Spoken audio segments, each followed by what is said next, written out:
Hey everybody, this is Piper here, and welcome to another Total War game. This is actually a battle replay. This was on Napoleon Total War, and this was a drop-in battle I played. And the attacker today is a player called Marshal Murat. I think that's how you pronounce it. And the map is Syrian Ridge. So first thing we're going to do is we're going to turn down the audio a little bit, because it's a little bit loud. Turn that right down. The music's pretty cool as well, so keep some of the music on as well. So return to game. So this was a drop-in battle, and I got kind of lucky in this battle. I actually got Prussia. You don't get to decide what faction you are in drop-in battles, but I got Prussia. Prussia's quite a good faction. Very good light, okay line, and fairly okay cavalry.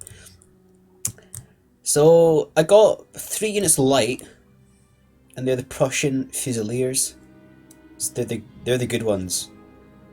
1, 2, 3, 4, 5, 6 Musketeers. That's really good. And 1 unit of Lancers, 2 Lancers, and 1 Dragoon. I got 2 units of 6-pounder horse artillery,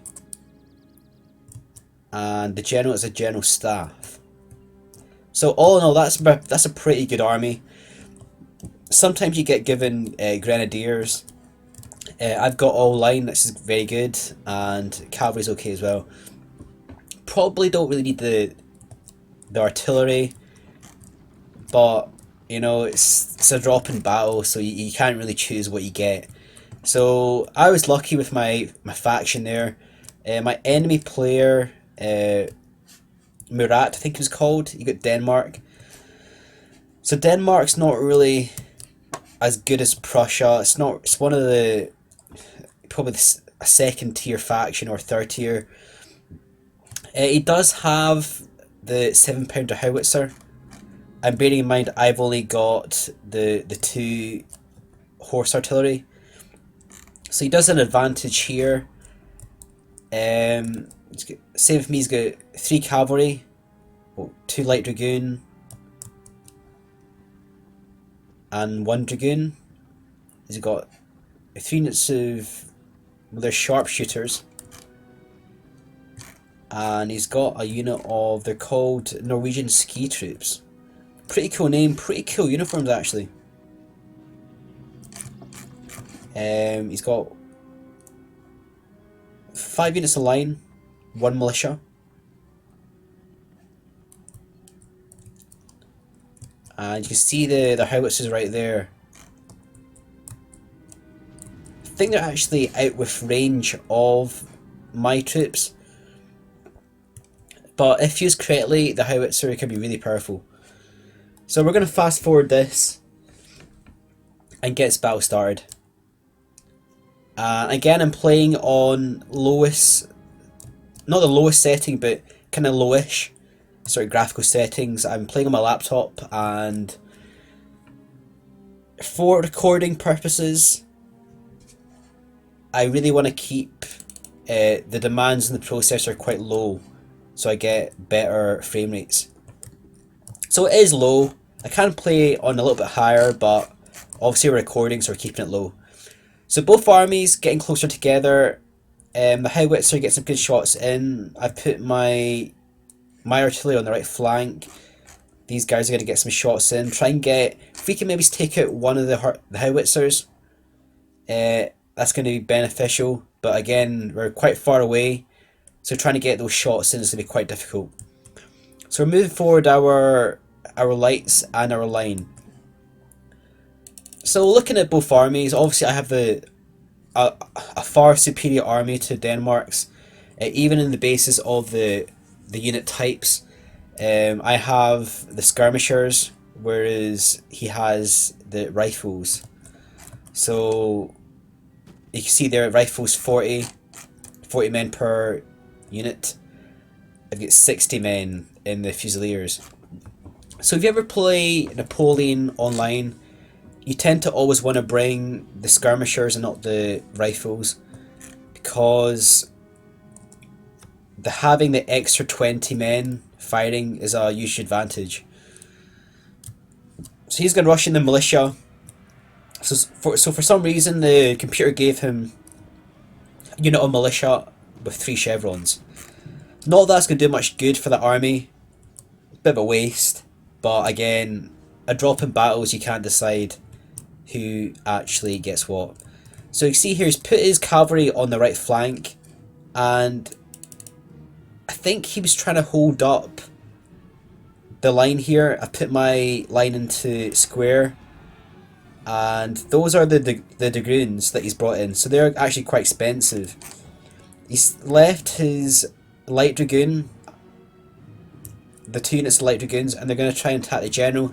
I was a bit late on the micro there, so I wasn't able to withdraw these guys in time. But I do actually manage to withdraw the general in time, and they'll be withdrawn up the hill because we have the 2 units of line here as well, or musketeers. And he's getting some good shots into the howitzer. He's using the howitzer pretty well. Check out the mini map for a second. The mini map is actually quite useful in Napoleon. The maps are so large, it's not really possible to not use it, because sometimes battles can be quite fast and they change quite fast. The battle maps are a lot larger than, for example, Rome Total War, so having that battle map can be really beneficial. So we're going to charge in the Lancers, and I think we've got a unit of... So that's 2 units of Lancers in there, and we've got a unit of Dragoons up here. So the idea is, you put your Lancers in first, you get the charge bonus. Lancers aren't good in 1 versus 1 prolonged combat. So you put your Lancers in first, and then use your Dragoons to fight afterwards. But unfortunately he's going to actually break through.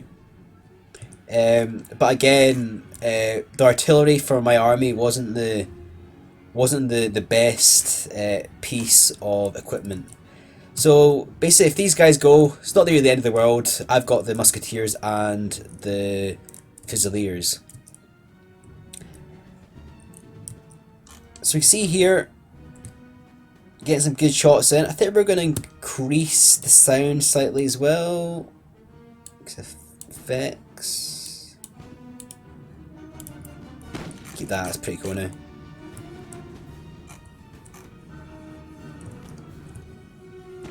It feels like a sky dying right there. So I really like the animations in Napoleon. I think it's a really good game. I think the game could have been a lot better. It's a little bit buggy at times. I think some of the bugs are down to the engine that the game is built on. It's the Warscape engine. But for what it's worth, if you can get this game for under £10 or for $13, $14, definitely recommend it. It's good to experience the campaign. Multiplayer can be a bit unbalanced, but again, there's no other game quite like this. Worth the money if you get it in a Steam sale. So we're going to fast forward this though. See here, we've actually beaten back the cavalry. I think he has his general right here. Obviously throughout all this, the howitzer's done quite a lot of damage to me. You can see here, he's got a foot artillery as well. That's on shrapnel. So they're actually out of range of the shrapnel shot. But again, the shrapnel does a lot of damage. So we can't really rush forward against that. So the idea is, we're going to outflank with the cavalry. We won the cavalry battle. So we've got the 2 units of lancers here. We've got the dragoons as well with the general. And the general did lose a couple of men from the unit, but the general survived. So we're going to work on the right flank here. We're going to use the musketeers in front of the, or rather the fusiliers in front of the musketeers. Now if you can put your skirmishers in skirmish formation in front of your line, they won't suffer friendly fire. So that's how you want to use your lights. You want to keep them in front of your line. There are more advanced tactics. I mean, I'm not an expert in this game. There's a lot that I don't know.